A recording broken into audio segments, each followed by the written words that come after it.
Confiez-nous votre image et laissez-nous la transformer en une identité forte grâce à un accompagnement sur mesure et un suivi personnalisé. De la communication institutionnelle au marketing politique et commercial, Eshima vous apporte des solutions grâce à une parfaite connaissance des outils de l'information et de la communication. Contact 085 113 44 44 085 113 44 44. Eshima Magazine, un nouveau standard d'information. IDP c'est viva! Viva! IDP c'est viva! Viva! Kombata tokobango tokobangisa! Tokobangisa! Oye koya! Fatima! Kombata tozongisi lokumu na koro nzambe oyo azobatela biso na bino. Toyebisaki bino ba Egyptien bozali komona. Lobi tokomona bango lisusu. Yango topesi mise en garde na biso. Oh tobengaka na bukumese oyo ya komina Kinshasa. Oh tobenga Roger Kiwa. Babenga Rossi Kiwa. Toyebi bakabalo ozosala na commune. Plupart cette fois-ci bokosala oyo tobengi génocide na kati ya ville ya Kinshasa. Il le peut se vivre. Yango na yezo yebisa PG. Zo dossier yangwana. Roger Kiwa lobi toyebi makambo lobaki de bando solo na téléphone. Mais tozwa ki déjà ba appel na yo nyonso. Yeba na to ko en charger na yo en désordre. Combattant d'élite. Na uti ko na message yo to benaka ya Lorenzo IDP c'est viva. Combattant pesa nga vivelo nga na yebisa yo ba. IDP c'est viva. Fatima combattant na landi oyo to bengi maloba oyo to benaka Lorenzo. Oya répondre bande kwa FCC parce que bo uti ko yoka Kabila a uti ko kosa na FCC na e a commis lettre a fourni oyo to bengi Fachi même na Union africaine a fourni Fachi oyo même na communauté internationale oyo Lambert Menda lobby biso tozali pays souverain oyo bango baboya ke gérance ya communauté internationale yango to bande ko yebisa bango yeba nzeto matela ke yeba nzeto koki awa na yebisi bino batindaki oyo to bengi ba émissaire na bango na kati Angola bakene balobete so to bani rébellion na est et kozwa biso mwatango il fallait to banda rébellion na biso en Angola. Laurent Lorenzo a ebisi bango bisika bozali bokeba bisika bozali bokeba na lingi komona lisusu makona bino en Angola te alobi Félix Antoine Tshilombo Tshisekedi azali ndeko na papa to bande koloba na bino Félix Antoine Tshilombo Tshisekedi a verrouillé tout déjà oyo to benaka les 9 frontières ya biso ya République démocratique du Congo yango omonaki abandaki eloko to bengi d'abord diplomatie ya kotambolaka tous les oyo to bengi na ba pays voisins na minute oyo nazoyebisa yo basuma na biso awa makambo eza kitoko parce que Kabila là akendaki na oyo tobengi même na Brazzaville Sassou Nguesso ayebisaki eloko na kopesa conseil luka moyen soko komi na Kinshasa kende sala déclaration démissionner tika famille politique na yo mais Kabila ayokaki te toyebi deya baprésident bayambaki ye oyo tobengi Museveni na Kagame toyebi wana baza bandeko na ye plupart aussi na président oyo ya Égypte oyo mpe ayambaki papa nazoyebisa yo na minute oyo rebelo basengaki na Angola Laurent Lorenzo alobi membre moko ya FCC anyata makolo na Angola mukolo akonyata bango nyonso bakozwa chikungushi ande yango nazoyebisa yo combattant soki ozomona ngo lokola bavantire mukolo samedi na landi déclaration même ya badiaspora na poto balobi boye biso tango tozo marché awa bango kuna na poto bazolanda bana na bango opération toyebi pa combattant bazoyoka te na poto balobi boye bango kuna na poto opération toyebi pa yango nayebisi yo soki orate marche ya dimanche eza lokolo opesi ya samedi soki orate marche ya samedi eza lokolo opesi mwambo asali nini parce que mokolo ya samedi ezali wafwa parce que ezali marche moko tookende marche déterminée parce que marche wana bakartouche ezali okoyoka Kabila toko marché tina kingaka ou bien Kabila dégagé mboka papa na yebisi yo Kabila za na province akomi kosenga ete akende kovanda na Lubumbashi papa toyebi province ya ba Etienne Tshisekedi wa province ya ba Fachibe Kabila soki aza Katange ayebisa biso province na bango parce que Kabila comme senga ke vanda Katanga yango tozo senga na mukwanto molo mo amai Fachibe to a permettre ngo ata mukete IDPS vivre combattant d'élite bolandaki message à Gilbert Kankonde oyo alansaki message na alobi boye tous les gouverneurs oyo akoya devant mokonzi ya mboka consulté ete bisika azali alungwa parce que bolandaki gouverneur oyo ya Lualaba ayaki na ville ya Kinshasa baki baconsulté mais awa nazoyebisa yo bandeko ya FCC batikalaki na Lualaba basali motion de finance contre gouverneur wana babi balongoli ye na mbela wana yango yoki bazoe bake basangani oyo tobengaka nawesh basangani plus de oyo tobengaka 3 oyo tobengi gouverneur lelo na Kinshasa bazokweya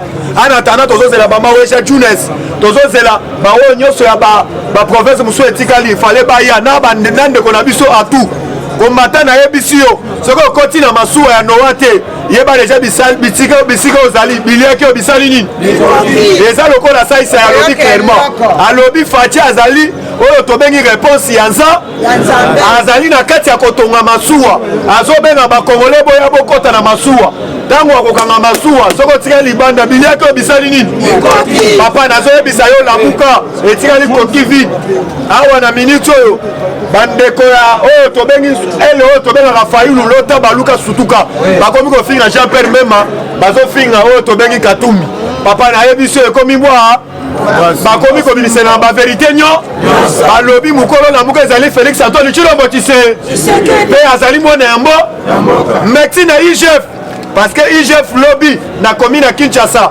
lobi bakenda koidentifie oyo tobengi basénégalais nyonso papa nazoyebisa bino bakenda koidentifie basénégalais nyonso basénégalais papa wa nini omona sénégalais moko azosalela bazosalela passeport moko ou bien registre commercial bazosalela maza plus de 50 magasins lobi basalaki tula mwisi yaza bamosusu bakangi na magasin papa etikali mpe bachinois papa bachinois bango moko bakokima nde IDP c'est vivant IDP c'est vivant Faci combattant toyebisaki bango bakosilisa ya parce que Faci beto l'homme de bic rouge lek tozoloba lobi bayambaki ndeko oyo tozobenga Brice Mwabilu na balobi bakonsultaki Brice Mwabilu apa Brice Mwabilu bayaki kokonsulte ndeko tozobenga Mark Dita oyo tobengi Mark Amer oyo tobengaka Mark Dita kemena lobi mokonzi ya mboka konsultaki ye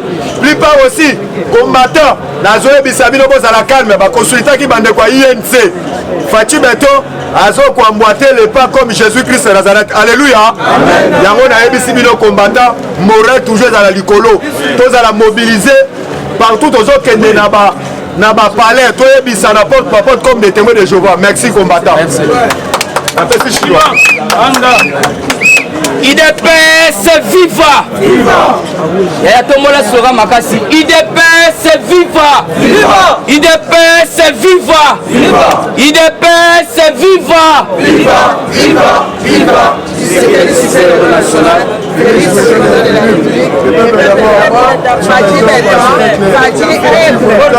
Bonjour. Le lengo soson c'est slogan on dit aux gens à Sengotel. Alors ma vie aux gens à Sengotel mais il faut à la ce qu'on a méchant. Puisque samedi présent j'ai la hauteur le bango court circuit il faut salam. Faut tout ça la course circuit. Biso déjà mon candidat totika gango au niveau ya Jatiningu vila kuna na ville. En signalant que marché samedi wacha alors biso to ala na posa yo on dit maté mais ça là toujours informé puisque to ala posa ngo vila pesa mondo da pesa te et loko tozo sala eza pona bolingwa mboka vu que FSOSO bazola la te baza go multiplier toujours ba kabal bango pe balobi samedi bazokota alors il faut to sala auto bengi kursiku mana kosenga ete biso tozala nde liboso puisque so toza liboso peut-être itinéraire wana tokochange yango tobanda kende oyo tobenga oyo ya tochange yango vers kingaka te puisque ndenge eza wana Kabila bientôt aux arrêts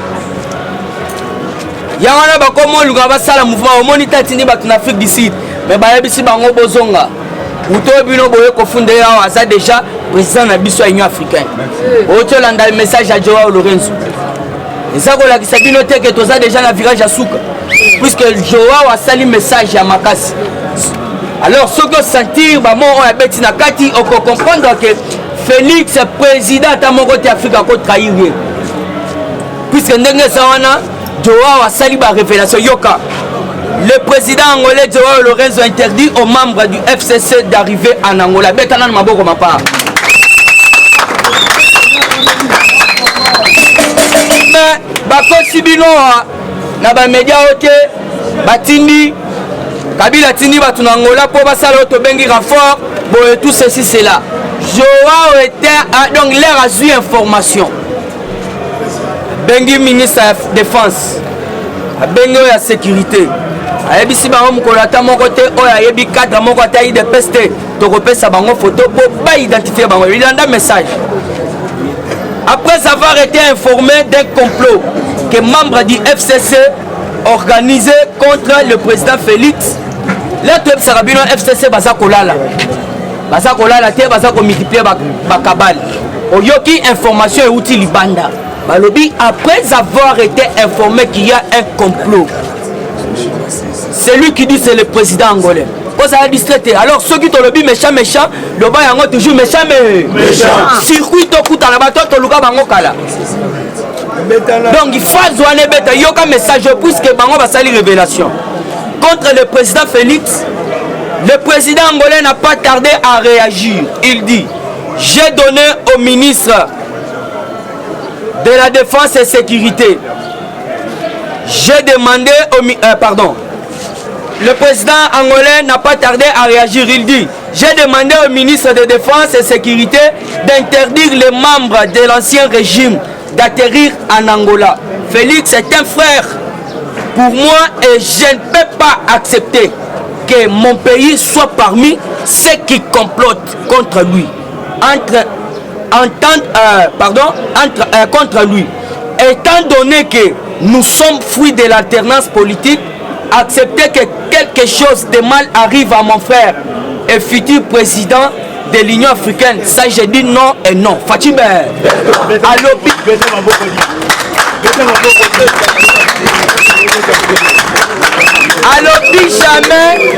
alobi jamais n'a accepté et l'autre ya mabe comme la Félix puisque Félix a ça de M de konanga et puis a ça fouille à alternance yaya keba Joao ayaki na bokonzi 3 mois ebele auto benge Dordo Santos na makala et na makala na oya bango kuna. Alors qu'est-ce qui se passe déjà si à Pescar alobi jamais n'a ko participer na complot wana et d'ailleurs na bengi ministre de défense na sécurité pour na koyebisa bango cadre mon côté il y a FCC comme toujours dans quatre actualité politique moi na kole azaliao Benjamin azaliao faut okende wapi 5 jours quelle carte yaya Félix Antoine Tshisekedi Tshilombo est là pour le peuple tandis que Kabila azapona bakor. Alors yango no moni Senko azo jouer carte ni au moni doyen ebisi bisowa Senko n'est pas de notre bazumbongo kaka ndenge président Jila uti ko betela bino ba utembi na banani bazumbongo pas olive et d'ailleurs ba informer biso botika bilialia puisque batambwisi même na ba oto bengi ba poisson aoza la président te oza lante ata so oza kaka membre ya IDP sous soit communicateur okufa na yo pourquoi batambwisi déjà. Alors tozala nde maye tozala vigilant tozala virage à suka na ebisaki bino que non bato soki bangoni déjà bakomi osuka bakolinga bakende bango moko te yango nomoni lobi mokonzi mboka rencontré ayambaki plus mobile azali le poids lourd du FCC alobi plus mobile alobi awa na ye lokola un républicain kokutana na Fachi. Alors qu'est-ce qui se passe? Plus mobile a confirmé mokonzi mboka na zozwa o yanga nyoso tout na apesa yo pona auto bengi nyo sacré na ko monopoliser parole te. Tous les gouverneurs appelés ici à Kinshasa pour consulter le chef de l'État. Zoé Asa Dejawa, Otobengi Jacques Kaboulaka, Tobasa Dejawa. Alors il faut comprendre que les bâtiments surtout à la base à FCC. Alors qu'est-ce qui se passe? Il faut comprendre que non, la minute où tu as un virage à Souka, on comprendre la bonne nouvelle à Fati, on adhéré à l'Union sacrée. Au boy, au Kangamina, Martin Fayoul, qu'on a puisque tu as Kalate, à Kobet un message. Alors, c'est le Mokonjambo Kaloba. Alors, tu es ici, à Koloba, et là, mon côté, Kobimate. Toujours dans cette actualité politique, Félix a visité, et ça a dit que Mkololobi, c'est là, il y a Elengesa, et ça a dit que Sengo. bamama basepelaki puiske nzela wana nyonso tu ebebaki. Alors nde babandaki koréhabilite mokonzi tomona akendaki kotala yango. Alors ezalaki esengo ya makasi. C'est la toute première fois un président de la République nalobi ake kotala musala ya nzela oyo baréhabilite oyo basalaki, voilà oyo basalaki baréhabilitaki te oyo basalaki. Alors azalaki wana ezalaki esengo. Alors mpona lelo nazongisi malobi papa. Eshima, votre magazine qui bat au rythme de l'actualité. Retrouvez la nouvelle édition. Exclusivité, alors que la RDC sort progressivement la tête de l'eau après la crise sanitaire Covid-19 ayant fragilisé les économies du monde, Eshima Magazine présente à la une de sa 15e édition la ministre de l'économie nationale, Acacia Bandou-Bola, présente son bilan depuis sa prise de fonction. Relance économique, Acacia Bandou-Bola Mbongo donne des signaux forts. Baisse des prix des produits pétroliers, maîtrise des prix des denrées alimentaires pendant des temps forts, organisation des marchés populaires afin de soulager les paniers de la ménagère en période de Covid-19, une franche collaboration avec les opérateurs économiques et dotation en équipement de son administration, la ministre de l'économie nationale affiche un bilan éclatant de sa première année de gestion de ses très stratégiques portefeuilles. Eshima Magazine revient sur chaque étape de la vie de la Margaret Thatcher congolaise. Focus, Agnès Moide et la CNSS interpellent les employeurs sur les avantages de l'utilisation de la télédéclaration. Payer l'impôt est un devoir civique. Barnabé Mwakadi Mwamba, directeur général de la DGI, sensibilise les assujettis. Découverte, Jerry Biangani Tampo, l'homme derrière la renommée de l'université chrétienne Cardinal Malula. Dossier Eshima, contentieux électoraux de la poudre aux yeux. Économie, les scandales financiers ont la peau dure en RDC. Interview, Ted Belechai Kassanda, secrétaire exécutif national de la Ligue des jeunes de l'UDPS. Bras de fer entre la CPI et les USA. Fatou Bensouda défie Donald Trump. Retrouvez l'intégralité du magazine Eshima dans les kiosques. Eshima Magazine, un nouveau standard d'information.